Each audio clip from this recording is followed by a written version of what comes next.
Hello everyone. ఈ వీడియోలో మీకు క్విక్ ట్రెండ్ ఇండికేటర్లో మనం ఎలా ట్రేడ్ తీసుకుంటాం, ఎలా ట్రేడ్ ప్లాన్ చేసుకుంటాం అనేది క్లియర్గా ఎక్స్ప్లెయిన్ చేస్తాను. మనకు ఓన్లీ 2 సింపుల్ రూల్స్ ఉంటాయి. ఒకటి ఏంటంటే ఈ లైన్ ఉంది కనిపిస్తుంది కదా, రెడ్ అండ్ గ్రీన్ లైన్, దానిపైన మనం బులిష్గా చూస్తాం. ఓకే, ఆ లైన్ కింద మనం బేరిష్గా చూస్తాం. సో బులిష్గా చూసినప్పుడు గ్రీన్ క్లౌడ్ బయట ఉన్నంత వరకు బులిష్ మార్కెట్ గుర్తుంచుకోండి. గ్రీన్ క్లౌడ్ పైన ఉన్నంత వరకు bullish market. So stop loss ఈ గ్రీన్ క్లౌడ్ కింద క్లోజింగ్ ఇస్తే తీసేస్తాం మనం.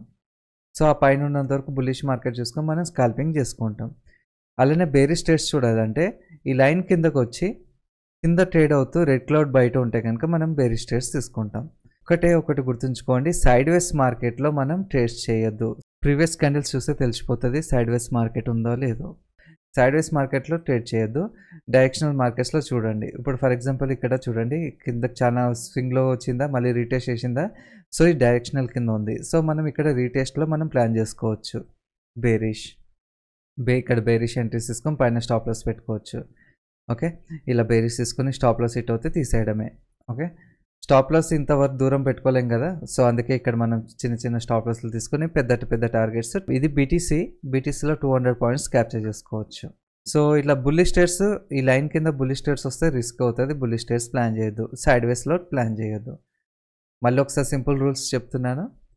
ఈ లైన్ పైన ఓన్లీ బుల్లిష్ ట్రేడ్స్ చూడండి. అంటే ఇప్పుడు ఇక్కడ మార్కెట్ ఇక్కడ ఉంది కదా, రెడ్ క్లౌడ్ వస్తాం, మళ్ళీ గ్రీన్ క్లౌడ్ బయటకు వస్తే మనం లాంగ్స్కి చూడొచ్చు. ఎవ్రీ రీటెస్ట్లోనే లాంగ్స్కి చూడొచ్చు.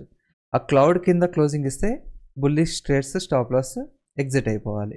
ఈ లైన్ కింద ట్రేడింగ్ అవుతుంటే రెడ్ క్లౌడ్ బయటకు వస్తే కనుక, రెడ్ క్లౌడ్ సేమ్ ఇదే క్లౌడ్ కింద ఉంటే కనుక బేరిష్ ట్రేడ్స్ చూసుకోవచ్చు. బేరిష్ ట్రేడ్స్ తీసుకొని క్లౌడ్ పైన స్టాప్ లాస్ పెట్టుకోవాలి. మీరు ట్రెండ్ని అర్థం చేసుకోవడానికి ఇంకా 5 మినిట్స్ 15 మినిట్స్లో కూడా ఎలాంటి ట్రెండ్లో ఉందో అనేది కూడా ఒకసారి క్రాస్ చెక్ చేసుకోండి.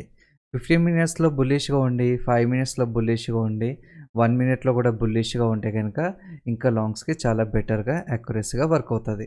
ఓకే, సో వేరే టైం ఫ్రేమ్లో కూడా ఒకసారి క్రాస్ చెక్ చేసుకోండి. మీకు ఏమైనా డౌట్స్ ఉంటే కనుక కామెంట్ సెక్షన్లో అడగండి. డిస్క్రిప్షన్లో కూడా ఈ ట్రేడింగ్ లాజిక్ మళ్ళీ ఇంగ్లీష్లో పెడతాను, చదివి అర్థం చేసుకోవడానికి ట్రై చేయండి. మీకు ఏమైనా డౌట్స్ ఉంటే కనుక వాట్సాప్కి మెసేజ్ చేయండి. డిస్క్రిప్షన్లో వాట్సాప్ నెంబర్ ఉంది. మీకు ఏమైనా డౌట్స్ ఉంటే కూడా కాల్ చేయొచ్చు evening 4 to 6. Thanks for watching.